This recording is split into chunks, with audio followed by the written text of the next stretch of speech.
So if you say, hey, I want 20 new clients, that means I need 40 initial meetings. And then you're going backwards saying, here's how many seminars we need to do. Here's how much Yes. content I need to create. Here's how Yes. many phone calls I need to make sure these people are going to be there. Here's the invites. And like I just want to make sure everybody sees like this funnel grows as we go up it, but we're tracking it back down.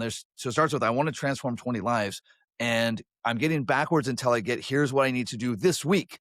Like literally this week, what are the reps I need to get done so that I can get there? Because I'm not going to magically get there by the end of the year. Like you and I spent so many years early in our career, just like, well, my goal for the year is 20 clients. And, here we are in August and I've got 2. So Guess I don't know, another the universe 18 better are get after coming. it. Like I'm here. So I'll just wait for the phone to ring.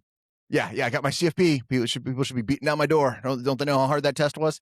So these are things that I have to do. So again, everything needs to break down to actionable things between you and your team at the end of the day, right? And ideally, like I love going through these numbers. Then we just step back and we're going to do a vision setting. Where are you at? Where do you want to be in the next 3, 5, 10 years? However far out you can vision cast, right? That's where we want to start looking at. Then we're going to start backing into what needs to happen by then, and then be intentional. When do you bring on a second advisor? Most people bring them on too soon. Most people bring on a second advisor way before they need to bring one on, right?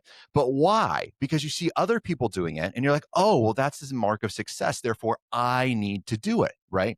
And you're not looking into what's the driving mechanism that's needed for another advisor, for another RM, for another ops, for another marketing channel. Before I do another marketing channel, am I not hitting my current goals with all the ones I got going on? Like I get squirreled just like anyone else. Like, oh, squirrel, like new marketing channel. I want to go do that. And I'm like, wait, hold on a second. Am I hitting my goals with what I have going on? If the answer is yes, I need to keep diving into that and keep mining that gold mine I already have.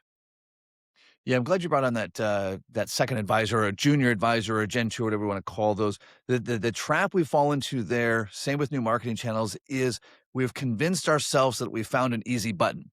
So I'm not hitting my goals because I'm not doing the reps. Like that's it. That's the only ratio. That's it. That's it. The only ratio.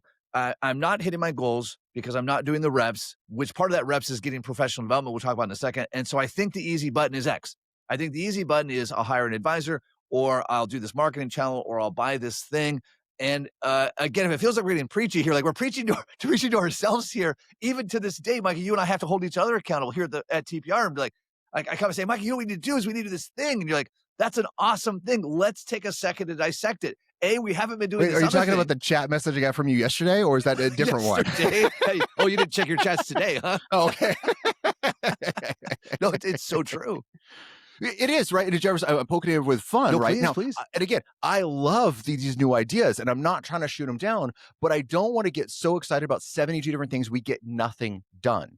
And so we got to have this opportunity filter. We have to have a way. And if we have a channel that still works, that doesn't mean we don't do something else, but I can only do something else once I've done everything I'm supposed to do with these current marketing channels.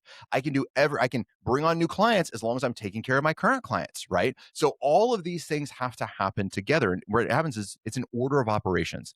Most advisors are doing the wrong order of operations. This is baking, not cooking. How you put things in matters. Well, and I want to come back to doing year-end business planning, because there is a time for implementing fun new things. And there's a time for saying, hey, we want to try out something new.